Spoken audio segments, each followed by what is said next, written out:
शुरुआत जब करी थी तो हम डेटा सेंटर्स को सपोर्ट देते थे, अमेरिकन डेटा सेंटर्स को, यूके के डेटा सेंटर को।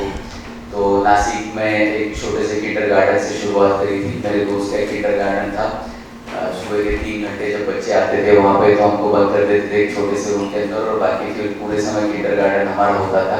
तो वहाँ से हमने शुरुआत करी है 21 साल पहले।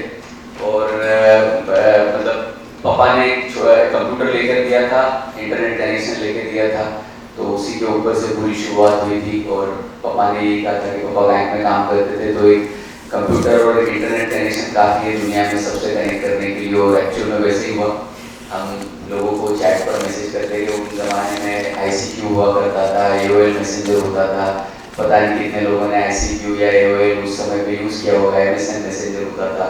तो सबके एड्रेस ढूंढ के निकाल के हम मैसेज करते थे, और वहाँ से हमने बिजनेस की शुरुआत करी। तो डेटा सेंटर्स को और वेब होस्टिंग कंपनीज को बैक ऑफिस सपोर्ट देते देते अपॉर्चुनिटी मिली वहाँ पे जाने की, मिलने की। और 2 UK में कंपनीज एक्वायर करी, US में कंपनी हमने एक्वायर करी। तो काफ़ी यंग एज में ही वो सब किया, 25-26 की एज में जब कंपनीज एक्वायर करी तो गलतियाँ भी काफ़ी सारी करी शुरू में, गलतियों से सीखे भी, अपॉर्चुनिटी मिली फिर से उन गलतियों से रिकवर होने की। हमने फिर यूके में काफ़ी अच्छा ग्रोथ हमने फिर पाया हमने 2006 से लेकर 2009 में। और उस बीच में फिर वहाँ पे जाके मैं जब डेटा सेंटर देख के आता था तो मेरा भी ड्रीम बन गया कि मुझको भी इंडिया में डेटा सेंटर डालना है। और हमने डेटा सेंटर बनाया, 2010 में इंडिया में डेटा सेंटर लॉन्च किया, और देखा तो यहाँ पे कोई डिमांड ही नहीं थी। 2011 में हमने क्लाउड सर्विसेज लॉन्च करी, आर्टिफिशियल इंटेलिजेंस का यूज़ करके हमने क्लाउड लॉन्च किया, तो तब उसकी भी कोई डिमांड नहीं थी इंडिया में। तो 2 ऐसी टेक्नोलॉजी बनाई है कि जिनकी डिमांड ही नहीं है, तो वहाँ से काफ़ी स्ट्रगल किया। लेकिन हमने अपने आप को काफ़ी इनोवेट किया। पेपर बैंक्स के पास में गए, कोऑपरेटिव बैंक्स को RBI का मैंडेट था कि आपको कोर बैंकिंग इम्प्लीमेंट करना पड़ेगा, तो हम उनके पास में गए, small banks, NBFCs, cooperative bank, और उनको हमने paper branch, paper user, paper transaction, ये सारे बिलिंग मॉडल हमने ऑफर किए उनको।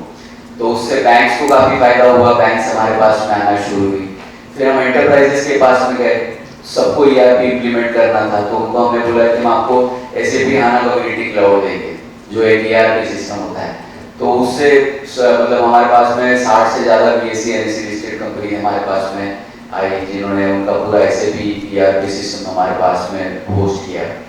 फिर हम गवर्नमेंट के पास में गए, गवर्नमेंट को हमने बोला कि आपको गवर्नमेंट कम्युनिटी क्लाउड हम देते हैं, जो एक पूरा सॉवरेन क्लाउड होगा। जैसे अभी अमीश ने बोला कि अपना भारत का डेटा अपने इधर ही भारत में ही रहना चाहिए, तो वैसे ही बिल्कुल हमने वो गवर्नमेंट को हमने बताया कि आने वाले समय में बहुत प्रॉब्लम्स आएंगी, तो आप इंडिया का डेटा इंडिया में रखने के लिए गवर्नमेंट कम्युनिटी का क्लाउड कॉन्सेप्ट लाओ। तो 2014 में जब नया गवर्नमेंट आया तो 2016 में उन्होंने हमको एम्पैनल किया सबसे पहले, और हमारे जैसे धीरे धीरे और भी लोगों को फिर एम्पैनल किया गवर्नमेंट कम्युनिटी क्लाउड के लिए। तो आज गवर्नमेंट के कुछ हमारे पास में 118 कस्टमर्स है, और बैंकिंग सेक्टर के 170 प्लस कस्टमर्स है, एंटरप्राइजेस हमारे पास में 100 से ज़्यादा है। तो इनको हम आज क्लाउड सर्विसेज दे रहे हैं। और बहुत जल्दी हम इस फील्ड में उतरे, आर्टिफिशियल इंटेलिजेंस हम बहुत जल्दी लेकर आए। तो ऑब्वियसली उस समय डिमांड नहीं थी, लेकिन अब उसकी डिमांड आई है, और इसीलिए हम चाहते हैं कि हम अब जल्द से जल्द स्केल करें। लिस्टिंग करने का हमारा पर्पज़ यही है कि हम स्केल अप होना चाहते हैं, या अपॉर्चुनिटी को ग्रैब करना चाहते हैं इंडिया में। अब हम करते क्या है, तो जैसे अमीश ने बताया कि 720 करोड़ का हमारा ये है प्रपोज IPO है, जिसमें प्रमोटर शेयर आज के डेट में 46% है, पोस्ट लिस्टिंग ये 40% के आसपास आ जाएगा, पब्लिक का शेयर आज के डेट में कंपनी में 53% के आसपास है, और एम्प्लॉयज़ का शेयर जो है ये 1.29% है। और जो फंड रेज करेंगे उसमें से 570 करोड़ रुपीज़ का हम एसेट खरीदेंगे, जिसमें GPUs, सर्वर्स, स्टोरेज, नेटवर्क और डेटा सेंटर को लगने वाले इक्विपमेंट्स होंगे। और बैंकर जो है वो डैम कैपिटल और सिस्टमैटिक्स है। एंकर का जो है ऑपरेशन जो है आज हो रहा है, और अगले 3 दिन जो है 3 वर्किंग डे जो रहेगा ये IPO का ये रहेगा, मतलब कल से लेके तो मंगलवार तक। जैसे पीयूष जी ने बताया, मेजरली हमारी जो खासियत थी एंड टू एंड सॉल्यूशन की, जो हमने इवॉल्व किया over a period of time, 20 साल हमको लगे, जो आज हम हम मार्केट को आज जो चाहिए, हम जो कर रहे हैं 20 साल से, वो आज सबसे ज़्यादा रेलेवेंट है। आज जो मार्केट को चाहिए और कल जो मार्केट को चाहिए, वो हम 20 साल में बनाते रहे, हम हमेशा मार्केट के आगे रहे हैं, और ये हमारी फायदा रही है। और इसके लिए हम जो आज देते हैं वो यूनिक है। अगर आप बहुत सारे इंटरनेशनल क्लाउड प्रोवाइडर्स को देखें, वो डोमेस्टिक मार्केट, इंटरनेशनल मार्केट में हमारी खासियत ये है कि हम जो सोल्यूशन देते हैं वो complete end to end address करता है। तो कस्टमर के जो बिजनेस चैलेंजेस वो एड्रेस करने में हम हेल्प करते हैं। तो हमारे क्लाउड है, डेटा सेंटर, वो बेस बन जाता है। उसके अलावा हम लोग SaaS देते हैं, मैनेज सर्विसेज देते हैं, मैनेज सिक्योरिटी सर्विसेज देते हैं। तो पूरा एंड टू एंड सॉल्यूशन जो आज की नीड है, जो सबसे ज्यादा आप जो भी सुनेंगे आज न्यूज़ में, फॉर एग्जांपल AI हो गया, सिक्योरिटी हो गया, डिजिटाइजेशन हो रहे हैं, तो ये सारी चीजें कनेक्टेड है हमारे बिजनेस के साथ। जस्ट कुछ आपने अगर बात कर रहे हैं, तो हमारे पास डेटा सेंटर्स हैं जो हम एसेट लाइट मॉडल पे चलाते हैं। लैंड और बिल्डिंग हमारी नहीं होती है, हम उसके ऊपर कुछ जगह में MEP लगाते हैं। तो MEP is mechanical electrical plumbing. उसके बाद आप एक सॉर्ट ऑफ डिजिटल वेयरहाउस जहाँ पे आप पावर, कूलिंग, ये वैसे कोलोकेशन सर्विसेज दे सकते हैं।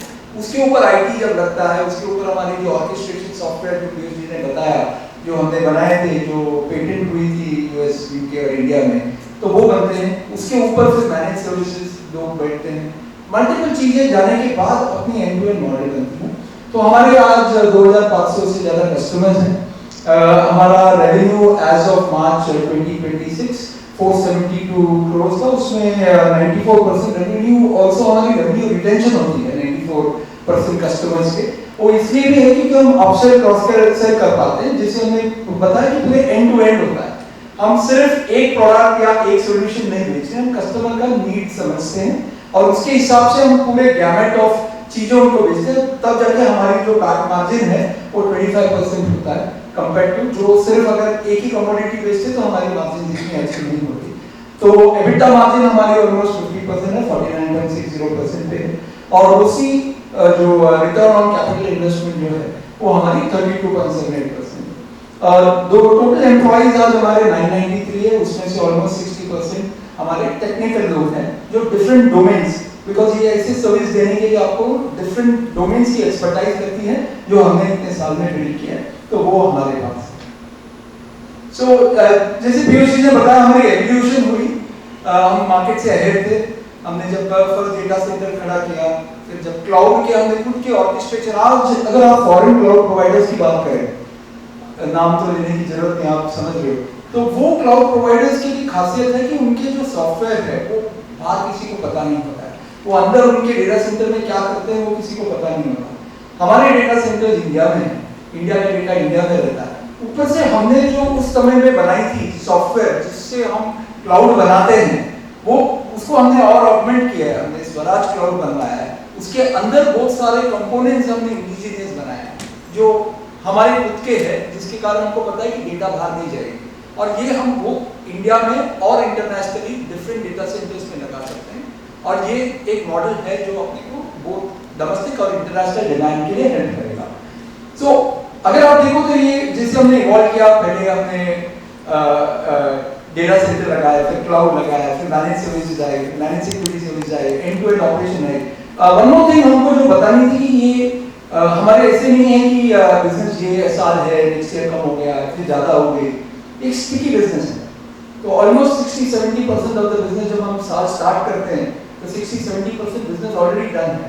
तो उसके ऊपर हम एक टारगेट लेते हैं और 20% ग्रो करना है, उसको जो देना है, क्योंकि 5 साल 7 साल के प्रोजेक्ट्स होते हैं जो चलते रहते हैं, और जो प्रोजेक्ट हम उठाते हैं अगेन 5 साल 7 साल के प्रोजेक्ट होते हैं। So this is it's a sticky business. ऊपर से हम ग्रो कर रहे हैं और हम एंड टू एंड सॉल्यूशन भेजने के कारण हम जो कस्टमर अभी उठा रहे हैं वो कस्टमर हमको ज्यादा मार्जिन वाले कस्टमर उठा रहे हैं। ऊपर से हमने क्या किया है, विद इन दी ऑर्गेनाइजेशन में हमने काफी एफिशिएंसी लाई है। AI को यूज करके हमने काफी अपने कॉस्ट को कम किया है। दैट इज आल्सो रीजन हमारे जो पैट अगर आप देखो तो पिछले कई सालों से वो लगातार आगे बढ़ रहा है। सो हम data centre service, cloud infrastructure as a service और GPU एज ए सर्विस, ये तीन जो है इंफ्रास्ट्रक्चर एज ए सर्विस में कैटेगराइज होते हैं। तो हमारा पूरा बिजनेस जो है इसको हम 3 पार्ट्स में डिवाइड करते हैं, ये ताकि आपको समझ में आ सके। हम एक्चुअल में कभी इसमें से एक एक कर नहीं बेचते कस्टमर को, हम एक साथ सब कुछ बेचते कस्टमर को। तो infrastructure as a service, manage service, software as a service, ये कंबाइन करके हम सॉल्यूशन देते हैं कस्टमर को। तो जैसे एक पूरा एआई फैक्ट्री अगर क्लाइंट को चाहिए, तो जिसके अंदर एक पूरा डेटा सेंटर आ जाएगा, 8000 जीपीयूज आ जाएंगे, उससे ज़्यादा भी जीपीयूज हो सकते हैं, उसमें लगने वाला मैन पावर है, मैकेनिकल इलेक्ट्रिकल प्लम्बिंग सिस्टम है, नेटवर्क है, स्टोरेज है, साइबर सिक्योरिटी है, फिर उसमें लगने वाले सारे सॉफ्टवेयर है, प्लेटफॉर्म है, ये सब कुछ देना होता है क्लाइंट को, तब जाके एक पूरी एआई फैक्ट्री डिलीवर होती है क्लाइंट को। ये पूरा हम एंड टू एंड क्लाइंट को हम प्रोवाइड करते हैं। तो जैसे हमने बताया कि जब कस्टमर को हम फेस करते हैं तो उनके लिए एक सॉल्यूशन होता है जो हम एंड टू एंड देते हैं। Back end just to understand हमें बिजनेस को 3 में डिवाइड करते हैं। जैसे हमने कहा, जैसे पीएचडी ने बताया कि मैनेज सर्विसेज हुआ, सॉफ्टवेयर एज अ सर्विस हो गया और इंफ्रास्ट्रक्चर एज अ सर्विस हो गया। तो इनिशियली हमने जब स्टार्ट किया, ऑब्वियसली हमने बीएफएसआई, गवर्नमेंट, एंटरप्राइज, ये सारे वर्टिकल्स को हम कवर करते हैं। आज हमारे सॉल्यूशंस है और काफी बड़े कस्टमर्स हैं हमारे सारे सेगमेंट्स में। हमने एसटीपीआई के साथ किया, गवर्नमेंट बॉडी है जिसके थ्रू हमारे पास लैंड बिल्डिंग उनके आती है, रेवेन्यू शेयर मॉडल पे हम काम करते हैं। कस्टमर्स बड़े से बड़े इंटरनल सिक्योरिटी के कस्टमर्स हमारे पास आते हैं। तो ये एक क्रेडिबिलिटी हमने जो बनाई है over the last so many years, ये हम दर्शाना चाहते थे through the various customer base that हमने क्रिएट किया है over period of time. So detail में अगर जाए तो ऑफ कोर्स हर सेगमेंट, अगर आप देखो, आपने भी हमारे आरएसपी भी देखी होगी फॉर श्योर, तो हर सेगमेंट में हमारी ग्रोथ हो रही है। और ये हम जो एड्रेसेबल मार्केट भी है हमारी जो है वो भी काफी बड़ा है। जीपी एज अ सर्विस के बारे में जैसे पीयूष भी बता रहे थे, वो हम हमेशा आगे रहे हैं। तो ये एक जो कस्टमर की अभी हम बात करेंगे, वो भी हमारे लिए बहुत अच्छा एक फ्रंट देता है, जो इंडिया भी जब एआई में बिल्ड करेंगे तो हमको उसमें हम उसमें एड्रेस कर पाएंगे, बिकॉज हमारे पास एक्सपीरियंस इकोसिस्टम वो ऑलरेडी बन गई। सो पीयूष, अगर आप इसके बारे में कुछ डिटेल में बता पाए। अभी एआई को ही अगर हम कंसीडर करें तो पिछले 1 साल में अमेरिका की जो टॉप की 7 कंपनियां हैं, उन्होंने पिछले 1 साल में $1 ट्रिलियन से ज्यादा का इन्वेस्टमेंट सिर्फ एआई इंफ्रास्ट्रक्चर में किया है। और चाइना की भी जो टॉप की 7-8 कंपनियां हैं, उन्होंने भी $1 ट्रिलियन से ज्यादा इन्वेस्टमेंट किया है पिछले 1 साल में। तो एक बहुत जोरदार, मतलब इंडिया का ग्रोथ उसके सामने अभी कुछ नहीं है। आने वाले समय में इंडिया की भी डिमांड बहुत बढ़ने के चांसेस दिख रहे हैं, लेकिन आज के डेट में इंडिया की डिमांड उतनी ज़्यादा नहीं है। इसलिए हमको एक अपॉर्चुनिटी मिली जहाँ पे हमारे सिडनी में हमारे जो पार्टनर है शेरन है, उनके साथ में एआई फैक्ट्री लगाने की। तो हमने एक 8200 जीबी का एक एआई फैक्ट्री का कॉन्ट्रैक्ट उनके साथ में किया, उनको ऑर्डर डाली हमने। और वहाँ पे हमारा सबसे बड़ा एआई फैक्ट्री हमारी जो है वहाँ पे लाइव होने जा रही है अगले 40 से 50 दिनों के अंदर। और नैस्डैक पे लिस्टेड कॉन्ट्रैक्ट है ये, नैस्डैक लिस्टेड कंपनी है, तो लगभग $1.25 बिलियन, मतलब रुपीस में अगर कन्वर्ट करें तो उसको 11,800 के आसपास उसका 5 साल का कॉन्ट्रैक्ट बनता है। तो ये हमारा और उनके बीच का कॉन्ट्रैक्ट है। और बैकएंड में हम जो कस्टमर को हम जो दे रहे हैं, ये पूरी एआई फैक्ट्री के अंदर हम स्वराज क्लाउड लोड करके उसके ऊपर स्वराज बोधी है, स्वराज गरुड़ है, या स्वराज हंस है, स्वराज नंदी है, सारे जो प्रोडक्ट्स जो है स्वराज क्लाउड के जो कॉन्स्टिट्यूएंट्स है, सब कुछ हम ऐड करके एक पूरी एआई फैक्ट्री बना के हमारे क्लाइंट को हम दे रहे हैं। तो उनसे हम इंफ्रास्ट्रक्चर ले रहे हैं सिर्फ, और उसके ऊपर हम मैनेज सर्विसेज और software as a service load करके हम आगे क्लाइंट को दे रहे हैं। मैनेज सर्विसेज में हम कई डजन प्रकार की मैनेज सर्विसेज देते हैं हमारे क्लाइंट्स को। तो जिसके अंदर स्टोरेज मैनेजमेंट हो सकता है, नेटवर्क मैनेजमेंट है, साइबर सिक्योरिटी है, डेटाबेस मैनेजमेंट है। तो ऐसे कई प्रकार के मैनेज सर्विसेज के कंपोनेंट्स होते हैं जो हम क्लाइंट को एंड टू एंड प्रोवाइड करते हैं हमारी तरफ से। आज जो 993 जो स्टाफ है, उसमें से लगभग 650 का स्टाफ जो है, इसी क्लाइंट को ये मैनेज सर्विसेज देने में ही काम कर रहा होता है। सो जैसे हमने बताया कि हमारी डिफरेंशिएटर ये है कि हम सिर्फ उनको एक प्लेटफॉर्म नहीं देते हैं जैसे फॉरेन क्लाउड प्रोवाइडर्स देते हैं, हम उनको पूरे एंड टू एंड सॉल्यूशन देते हैं। तो पूरा उनको बना के देते हैं, उनको सिक्योर भी करते हैं, और वो सेटिस्फाइड हो, उनकी बिजनेस नीड को एड्रेस करते हैं। तो उसके लिए ये सारी चीजें अभी मैनेज सर्विसेज कहते हैं, मैनेज सिक्योरिटी भी आ गई, इसमें बहुत सारे कंपोनेंट्स को मैनेज कर रहा हुआ, एंड टू एंड ऑपरेशंस हुए, तब हमारी जो बिजनेस है वो स्टिकी बिजनेस है, वो 5 साल 6 साल 7 साल के कॉन्ट्रैक्ट्स होते हैं। सॉफ्टवेयर एज ए सर्विस में हमने अपने ही खुद के कई सारे सॉफ्टवेयर बनाए हुए हैं। तो आज हमारे पास में 40 से ज़्यादा अपने खुद के सॉफ्टवेयर है जो क्लाइंट को हम सर्विस मॉडल पे देते हैं। तो इसको एक सिंपल तरीके से ब्रेक करें अगर, तो क्लाइंट की जब हमारे पास में रिक्वायरमेंट आती है तो उसमें हम लगभग 50 से 60 अलग अलग छोटे छोटे सर्विसेज को जोड़ के उसको एक पूरा सोल्यूशन बना के देते हैं। और बैकएंड में हमारे पास में नॉलेज होता है कि कौन सी सर्विस को हमको क्या कोड करना है, तो पूरे ऑर्केस्ट्रेशन का हमको क्या रेट बना के देना है। तो हम क्लाइंट को दे रहे हैं पूरी बिरयानी और क्लाइंट के बिजनेस की हंगर हम सेटिस्फाई कर रहे हैं। तो हम क्लाइंट को चावल नहीं दे रहे हैं या फिर हम मसाला नहीं दे रहे या तेल नहीं दे रहे या सब्जियां नहीं दे रहे, हम क्लाइंट को पूरी एक बिरयानी बना कर दे रहे हैं ताकि बिजनेस की जो रिक्वायरमेंट है उनका पूरा बिजनेस हम इस सोल्यूशन से हम ट्रांसफॉर्म कर सकें। और यही हमारा यूएसपी है और ये करने से ही हमारा जो बिजनेस मॉडल है वो बरकरार रही है और हमारी मार्जिन बेटर रही है। अगर मैं सिर्फ बोरी चावल बेचता हूँ तो ऑब्वियसली वो डिस्काउंट प्राइस है तो कस्टमर उसमें थोड़ी मार्जिन देगा। जब मैं पूरे एंड टू एंड सॉल्यूशन बना रहा हूँ तो उसमें हमारी मार्जिन बढ़िया हो जाएगा। So that is the reason. और अगर आप देखो तो हमारी पैक कंटिन्यूअसली ग्रो कर रहा है और of course add to that हमने जो इंटरनल ऑप्टिमाइजेशन की है वो भी इसमें योगदान देता है। अभी आप यहाँ पे देखोगे तो इंडिया का जो पावर जो है डेटा सेंटर कंजम्पशन में, डेटा सेंटर के इसमें कंजम्पशन में पावर जो लग रही है ये अब तक हम 1.6 गीगावाट तक पहुंचे इंडिया में। चाइना 100 गीगावाट क्रॉस चुका है पिछले साल ही, अमेरिका भी 100 गीगावाट पावर क्रॉस कर चुका है और यूरोप अगले कुछ सालों में 100 गीगावाट क्रॉस कर जाएगा। तो मतलब आज दुनिया भर में जैसे 300 गीगावाट का अगर मार्केट हम पकड़े तो उसमें से इंडिया का कंट्रीब्यूशन 1.6 है, तो हम आधा % भी नहीं अभी डेटा सेंटर के टर्म्स में।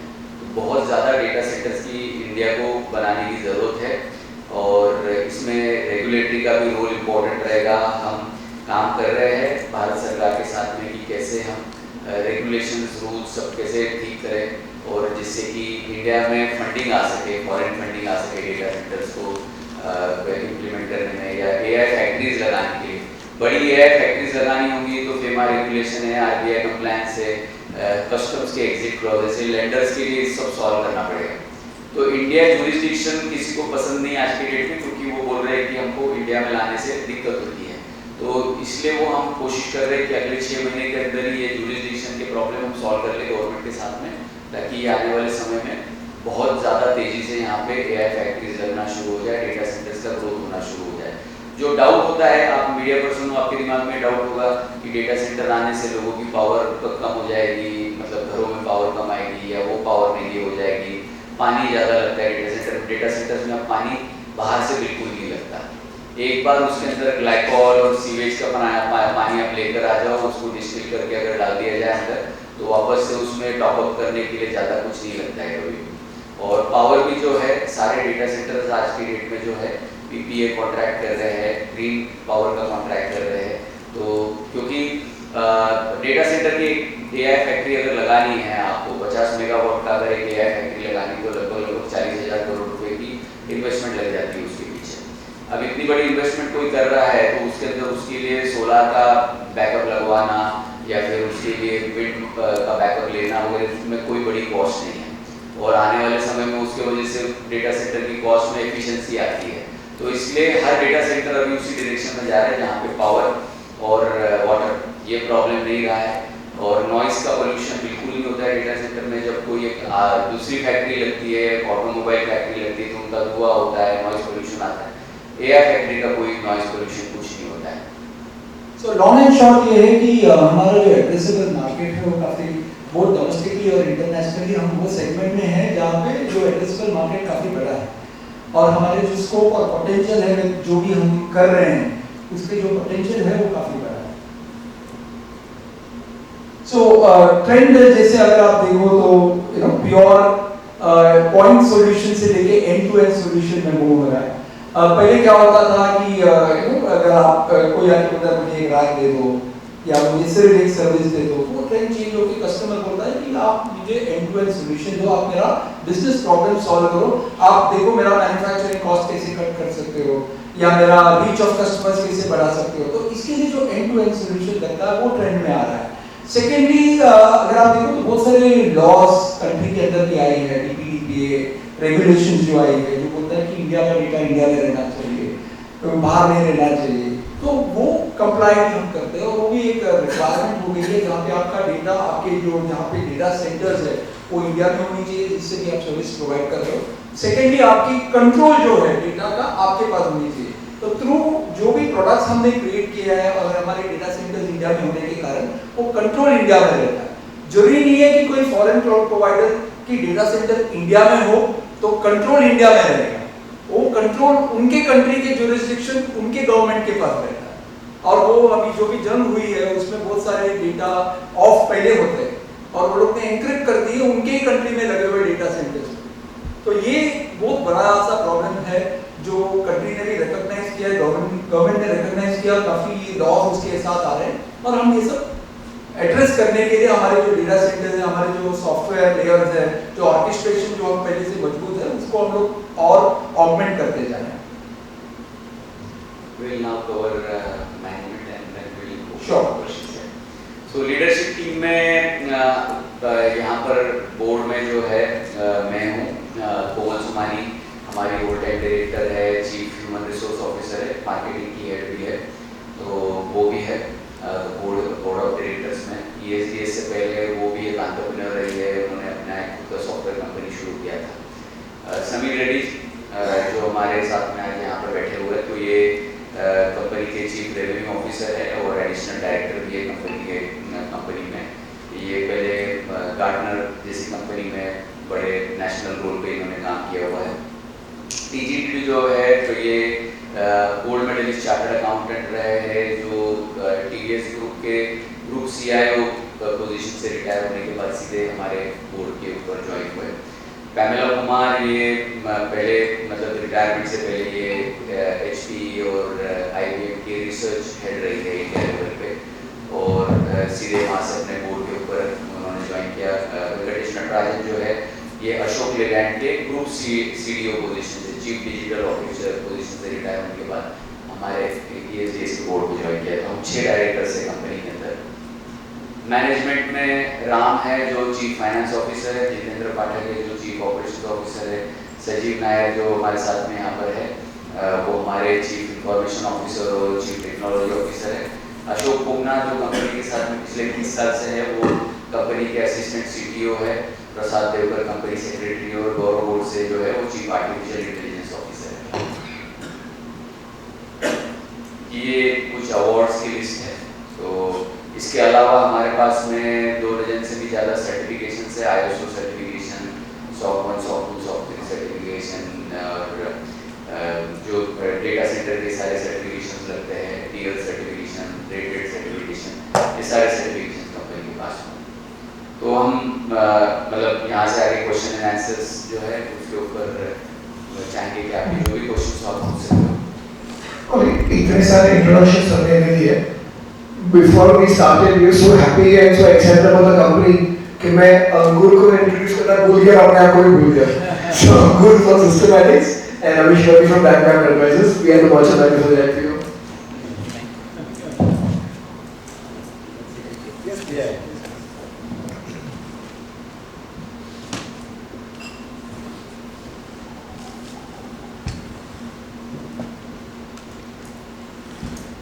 So market में दूसरा प्लेयर कौन है?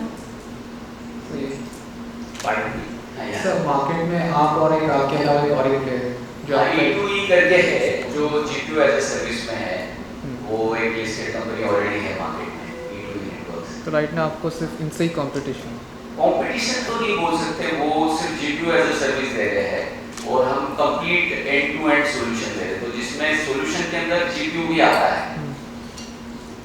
एंड तो आपका जो जो सिमिलर है वो उसको हम लोग ने आप कंपैरिजन के लिए ले सकते हो क्योंकि हम सभी के साथ में कोलैबोरेट करने में विश्वास रखते हैं कि मार्केट में अपॉर्चुनिटी इतनी बड़ी है और डिमांड इतनी बड़ी है कि सप्लाई उतना हो भी नहीं पा रहा है। तो जिसके पास में आज के डेट में सप्लाई है वो डिमांड को बहुत थोड़े से लेवल पे ही सर्विस कर पा रहा है। तो हम E2E के साथ में कंपैरेटिव क्योंकि देना पड़ता है RHP में, इसलिए हमने उसमें कंपैरिजन दिया है हमारे के साथ। एंड आपका जो ये ऑस्ट्रेलिया में expansion, any specific challenges you are facing?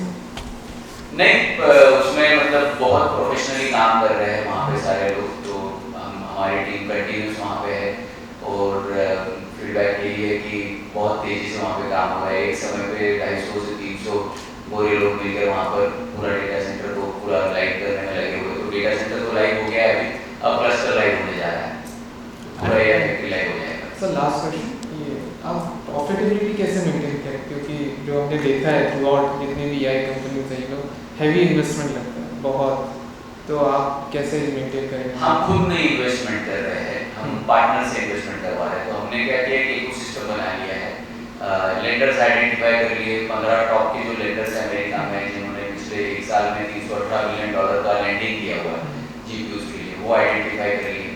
Partners identify कर लिए कि अमेरिका लिस्टेड कंपनी जो लोन ले सकती है, इतने बड़े बड़े 10-20 हज़ार करोड़ के लोन लेते हैं वो, तो उनको पैच कर दिया आपस में, वो लेते हैं, वो हमको सिर्फ इंफ्रास्ट्रक्चर खड़ा करके देते हैं, उसके ऊपर हम स्वराज क्लाउड लोड करते हैं।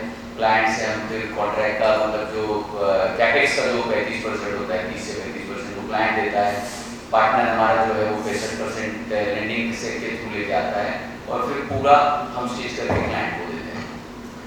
एक और चीज़ करूँगा, beyond civil infrastructure and technology infrastructure, हम सिर्फ रियल एस्टेट या टेक्नोलॉजी स्टेट नहीं ले रहे हैं, हम उसके ऊपर एक सर्विस लेयर बिल्ड कर रहे हैं, हम सर्विसेज बिल्ड कर रहे हैं। तो क्या वो AI जो है GPU से बनता है, बाकी सारे जो हार्डवेयर सॉफ्टवेयर नेटवर्क कंपोनेंट से बनता है, उससे जो सर्विसेज बना सकते हैं, जैसे इन्फ्रेंसिंग हो गया, मॉडलिंग हो गया, ट्रेनिंग हो गया, वो जो वर्कलोड्स है उसको हम कस्टमर्स को ऑफर करें। तो इससे क्या होता है, वो GPU का यूटिलाइजेशन बढ़ेगा, यूटिलाइजेशन बढ़ेगा तो रेवेन्यू भी बढ़ेगा। मेरे 2 क्वेश्चन है, इज MNC, और दूसरा ये कि आप डिजिटाइजेशन के लिए कौन सा सॉफ्टवेयर यूज़ करते हैं, क्योंकि आपने बोला कि हम इंडिया के लिए करें, तो पहले सो मैं आपके तो पहले 2000 करीब 3-4-5 में हमारे यहाँ जो डिजिटाइजेशन के लिए जो प्रोजेक्ट यहाँ पे इंडिया के अंदर होते थे, तो वो US बेस ज़्यादा कर रहे थे, क्योंकि उस वक्त इतना वो नहीं था, क्योंकि यहाँ पे वो कम नॉलेज था, अभी नॉलेज तो था, लेकिन इतना मीन्स जो सिक्योरिटी मिलती थी वो नहीं मिलती थी। तो तब डिजिटाइजेशन के लिए जितने भी प्रोजेक्ट यहाँ पे यूज़ होते थे वो सारे US बेस होते थे, और उसका कॉस्टिंग भी जो होता है वो बहुत ज़्यादा था। यानी कि अगर मुझे खरीदना है सॉफ्टवेयर वो वाला, तो लाइक 1 लाख दैट टाइम, तो यानी हम बहुत कम यूज़ लोग कर सकते। तो अभी के लिए आप डिजिटाइजेशन के लिए यहाँ का सॉफ्टवेयर यूज़ कर रहे हैं, या फिर वो भी आप बाहर से जैसे US का बोला वो कर रहे हैं? आपका नाम है? मैं sir Kirti Shah. Thank you Kirti, wonderful question. So क्या हुआ है ना कि AI ने सॉफ्टवेयर का डेमोक्रेटाइजेशन कर दिया है, तो अब किसी फॉरेन पावर का सॉफ्टवेयर हमको ज़रूरी नहीं, लेकिन हार्डवेयर का डेमोक्रेटाइजेशन अभी तक नहीं हुआ है। इंडिया अपना हार्डवेयर नहीं बनाता है, तो अनफॉर्चुनेटली हमारी डिपेंडेंसी अब हार्डवेयर के लिए बहुत है फॉरेन के ऊपर। सर्वर लाना पड़ता है बाहर से, तो सर्वर तो आज बाहर से आ रहा है। अब इंडिया अपने सेमीकंडक्टर्स बनाएगा, आने वाले कुछ सालों में हमारे सेमीकंडक्टर्स बनना शुरू होंगे, तो उम्मीद है कि हम थोड़ा बहुत तो हमारी डिमांड जो है कुछ 5-10% तो एटलीस्ट हमारी डिमांड इंटरनली सर्व होनी शुरू हो जाए। कार है, ये बाकी के इलेक्ट्रॉनिक्स है, उसमें चिप्स तो एटलीस्ट हमारे लगे। सर्वर अपने लग सके अभी लंबा समय लगेगा, कितना लगेगा ये नहीं बोल सकते, लेकिन एक लंबा समय उसमें लग जाएगा जब हम सर्वर्स भी अपने बना पाएंगे। GPUs अपने बना पाए तो और भी ज़्यादा समय लगेगा। इसमें कोशिश हमारी ये चल रही है कि AI की मदद से इतना तेज़ी से इनोवेशन करें कि अब हम हार्डवेयर भी खुद बना सकें। मेरी खुद की एक बुक है 18 to 95 India's destiny to digital sovereignty करके मैंने बुक लिखी है, जिसको हम पब्लिश करने जा रहे हैं कुछ दिनों में। तो उसमें यही मैंने मेंशन किया हुआ है कि कैसे हम इंडिया को लेकर जाएं 95 की तरफ। आज जो स्कोर है वो 18 ही है, तो लेकिन अब AI की मदद से हम तेज़ी से ये सब को चेंज कर सकते हैं। और अब क्या है कि वो मार्केट में भी मैच्योरिटी आई है, लिक्विडिटी आई है, लोग बिजनेस को समझ भी रहे हैं। 2010 की बात है कि जब डेटा सेंटर लॉन्च किया तो 2 साल तक तो कोई समझ ही नहीं पा रहा था। पूरे इंडिया के कॉर्नर में घूमते थे लोगों को एक्सप्लेन करने की क्लाउड क्या होता है, और क्वेश्चन पूछते थे लोग कि अरे हमारे घर तो जब मौसम खराब हो जाएगा तो तुम्हारा क्लाउड कैसे चलेगा। तो ऐसे सिचुएशन से निकल के हम यहाँ तक पहुँचे जहाँ पे हर किसी को क्लाउड समझ रहा है, हर किसी को डेटा सेंटर समझ रहा है। मेरे को लगता है यहाँ से आगे काफ़ी तेज़ी से हमारा ट्रांसफॉर्मेशन होगा। थैंक्स।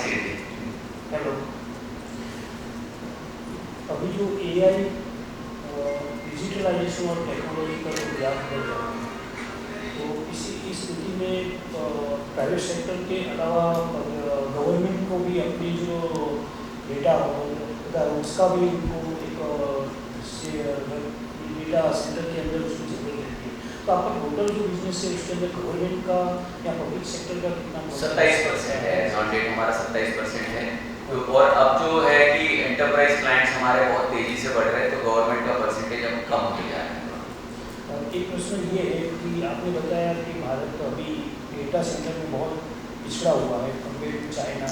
पिछड़ा नहीं बोल सकते, लेकिन उतना तेजी से हम डेटा सेंटर नहीं बना पाए जितना हुआ है। तो आज से ढाई सदी ये 20-25 साल पहले भारत की IT सेक्टर में पूरे लोगों ने अच्छा परफॉर्मेंस दिया और अभी तक आज थोड़ा चैलेंज है। AI के अंदर ये अमेरिका की बहुत सारी कंपनियां हैं, तो आज जो AI के अंदर जो ग्रोथ देख रहा है, तो उसको ध्यान में रखते हुए डेटा सेंटर में अभी भारत का कितना अपॉर्चुनिटी है? आने वाले समय में भारत को अपॉर्चुनिटी ज़्यादा बड़ा दिख रहा है इसके अंदर, क्योंकि क्या हो जाएगा कि इंडिया के पास में वो टैलेंट है जो इसमें काम कर सकता है। अगर AI फैक्ट्रीज तेजी से लगना शुरू हो जाएंगे इंडिया में, रेगुलेशंस अगर कंफर्टेबल हो जाते हैं, अमेरिकन लेंडर्स अगर कंफर्टेबल होते हैं इंडिया में फंडिंग देने के लिए, तो $100 of billion वो इंडिया में फंडिंग करेंगे AI फैक्ट्रीज लगाने के लिए। अभी आपको एक आइडिया में दूँ तो अगर मलेशिया में मैं जवाहर बालू में अगर डेटा सेंटर लगाता हूँ, तो वो मुझसे लगभग 1.5 करोड़ रुपया हर महीने का लेता है पर मेगावाट के पीछे सिर्फ रेंट, और पावर का मेरा खर्चा अलग 12 से 13 रुपया पर यूनिट का पावर मैं वहाँ पे पे करता हूँ। अगर मैं फिनलैंड में लगाऊँ या फिर आइसलैंड में कहीं भी लगाऊँ, तो 2 करोड़ रुपया पर मंथ वो पर मेगावाट रेंट लेते हैं डेटा सेंटर का वहाँ पे, और पावर वहाँ पे यही है 12-13 रुपये से। इंडिया में हमको green power, pure renewable power 100% पे भी अगर मैं चला जाऊँ तो मुझको 6 रुपये के आसपास पड़ता है पर यूनिट, और 75 लाख रुपया 70 से 75 लाख रुपया पर मेगावाट का पर मंथ लगता है। डिफरेंस देखो 2 करोड़ में और 75 लाख रुपये में। तो डेटा सेंटर यहाँ पे सस्ता है, मैन पावर सस्ता है, यहाँ पे बिजली सस्ती है, यहाँ पे पानी सस्ता है, सब कुछ। पानी तो अब लगता ही नहीं हमको, लेकिन ओवरऑल देखा जाए तो सब कुछ यहाँ पे बहुत, इंटरनेट बहुत सस्ता है इंडिया में। लेकिन रेगुलेटरी एक बार हमारा अच्छा हो जाए तो आपको बहुत तेजी से यहाँ पे इंडिया में ग्रोथ आएगी, और पब्लिक का सपोर्ट भी चाहिए होगा डेटा सेंटर के लिए, क्योंकि क्या होता है कि जानबूझकर कुछ मीडिया गलत अगर डाल देती है कि डेटा सेंटर से ये होएगा, पानी कम हो जाएगा, ये हो जाएगा, तो फिर लोग तो सुनते नहीं, समझते नहीं, देखते नहीं, वो सिर्फ मोर्चा लेके निकलते हैं। तो उनको ये अवॉइड करना चाहिए इंडिया में कि इस तरीके से कोई नेगेटिव ना फैलाए, क्योंकि AI फैक्ट्रीज अगर यहाँ नहीं बनेगी तो हम पिछड़े, मतलब अफ्रीका में फिर हमारे में कोई फर्क नहीं रह जाएगा 10 साल बाद में। तो इंडिया का अगर हम चाहते हैं कि हम वेस्टर्न वर्ल्ड की तरह, आज जिस तेजी से चाइना ग्रो हुआ है, 1990 में इंडिया और चाइना इक्विवेलेंट थे, आज चाइना हमसे 5 गुना आगे निकल गए। तो हमको भी अगर उस स्पीड से ग्रो करना है तो हमको फिर AI को अडॉप्ट करना पड़ेगा। वहाँ पे रोबोटिक्स की कॉम्पिटिशन चल रही है चाइना में, ये रोबोट हर फील्ड में एक दूसरे से कॉम्पीट कर रहे हैं, और हमारे पास में अभी तक रोबोट्स नहीं बने हमारे।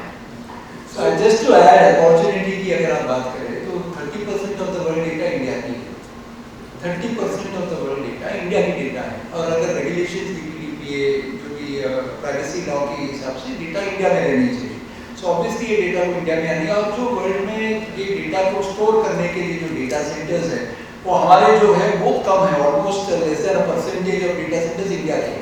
तो अपॉर्चुनिटी के वे में देखा गया तो काफ़ी अपॉर्चुनिटी है, और जैसे पीयूष जी ने बताया जो रेगुलेशंस उस डायरेक्शन में आ रहे हैं और भी चेंजेस होगी, तो आई एम श्योर ये अपॉर्चुनिटी जरूर सब लोग लेवरेज कर पाएंगे। मेरा एक प्रश्न स्किल डेवलपमेंट एंड टैलेंट को लेकर, तो अभी जो नई जनरेशन जो है उसके लिए ये नई अपॉर्चुनिटी के तौर पर भी भारत में देखा जा रहा है, उसके लिए अपना इंडियन जो व्यवस्था है वो कितनी प्रिपेयर है उसके लिए? अब आपको कुछ करने की जरूरत नहीं है, बच्चों को यही बताने की जरूरत है कि तुम इंटरनेट खोलो। जैसे मेरे पापा ने मुझको मतलब 23-24 साल पहले बोला था कि एक कंप्यूटर ले और इंटरनेट ले और तो सारी दुनिया से कनेक्ट हो सकता है, और आज तो उससे बहुत हजारों गुना ज़्यादा अपॉर्चुनिटी है कि आप एक ChatGPT ओपन कर लो, क्लाउड ओपन कर लो, या फिर Kimi K3 ओपन कर दो, और आप जो करना है आपको कर सकते हो, आपको जो सीखना है आप वो सीख सकते हो। यूट्यूब के ऊपर वीडियो मिल जाता है, तो हर चीज़ आपको मतलब डिवाइस के ऊपर अवेलेबल है। करना है कि उनको वीडियो गेम खेलना है या उनको एआई का मदद, उनकी एआई की मदद लेके स्किल डेवलप करना है। सीखने में अब आपको ऐसा मतलब कई बार ऐसा होता है कि हम पैनल में जाते हैं और एक पर्टिकुलर डोमेन के 5-6 लोग पीएचडी होल्डर्स होते हैं, वो बोलते हैं कि तुमको हमारे सामने क्या नॉलेज है। हम 1 घंटे में प्रिपेयर होकर जाते हैं और पैनल के साथ में हम कन्वर्सेशन करते हैं। क्यों? क्योंकि एआई आपको 1 घंटे के अंदर हर चीज़ सिखा देता है। माइक्रोबायोलॉजी मेरा कोई लेन देन नहीं बायोलॉजी से, आपको उसके ऊपर सब्जेक्ट का एक पैनल डिस्कशन रखो, मैं 1 घंटे में प्रिपेयर करके आऊँगा, माइक्रोबायोलॉजी के ऊपर मैं बोल सकता हूँ। तो ये जो भी सीखने के लिए रेडी है वो लोग बहुत तेजी से एआई की मदद से सीख कर अपने स्किल्स को यूज कर सकते हैं। तो इंडिया का जो टैलेंट है ये पूरा नए टेक्नोलॉजी को जल्दी से सीख के उसके अंदर ट्रांसफॉर्म होने में यूज होना चाहिए। ये सारे साइड होते हैं, उसमें कहीं आपका सॉल्यूशन है, प्रोसेस है? हमारे पास में अपना खुद का बनाया हुआ सिम है, सिम सॉफ्टवेयर अपना। सिस्टम में कोई गवर्नमेंट ऐसा कोई टाइप किया हो ऐसा कुछ? हाँ, तो हमारे तो सिम यूज करने वाले हमारे 85 से ज़्यादा कस्टमर्स हैं हमारे पास में कि SBI के साथ में हमारा कॉन्ट्रैक्ट है, उसमें रेट कार्ड बना हुआ है। उनके कस्टमर्स को हम पूरा एंड टू एंड हम साइबर सिक्योरिटी सोल्यूशन देते हैं। बॉम्बे में हमारा शॉप लगा हुआ है, अब नासिक में भी हमारा शॉप बन रहा है, बैंगलोर में भी हमारा शॉप लाइव होने जा रहा है। तो शॉप सर्विसेज भी हम दे रहे हैं और पूरा end to end cyber security का पूरा सोल्यूशन जिसमें 20-22 से ज़्यादा अलग अलग छोटी-छोटी सर्विसेज होती, ये पूरा हम देते हैं क्लाइंट्स को। सर ये एक सिक्योरिटी जब आप बोलते हैं तो ये एक सर्विस नहीं होता है, और ये जो जैसे आपने बोला जैसे हम इन्वॉल्व हुए हैं, जैसे हमारे गवर्नमेंट है, BFSI है, एंटरप्राइज है, कस्टमर्स को सिक्योरिटी तो करना ही था, तो हमने ये सर्विसेज बिल्ड किए हैं और अभी हमारे खुद के प्रोडक्ट्स भी जो स्वराज प्लेटफॉर्म के अंदर प्रोडक्ट्स भी आ रहे हैं जो ये सर्विसेज प्रोवाइड करते हैं। और ऊपर से हम गवर्नमेंट के साथ भी क्लोजली काम करते हैं। अभी फॉर एग्जांपल सर्टेन जो हमारा कस्टमर भी है और सर्टेन जो सिक्योरिटी देखता है इंडिया का, उनके CCC प्रोग्राम के साथ हम काम करते हैं उनसे, और काफ़ी एजेंसी से हमको बहुत सारे इंटरेक्शंस होते हैं, हम भी साथ में काम करते हैं।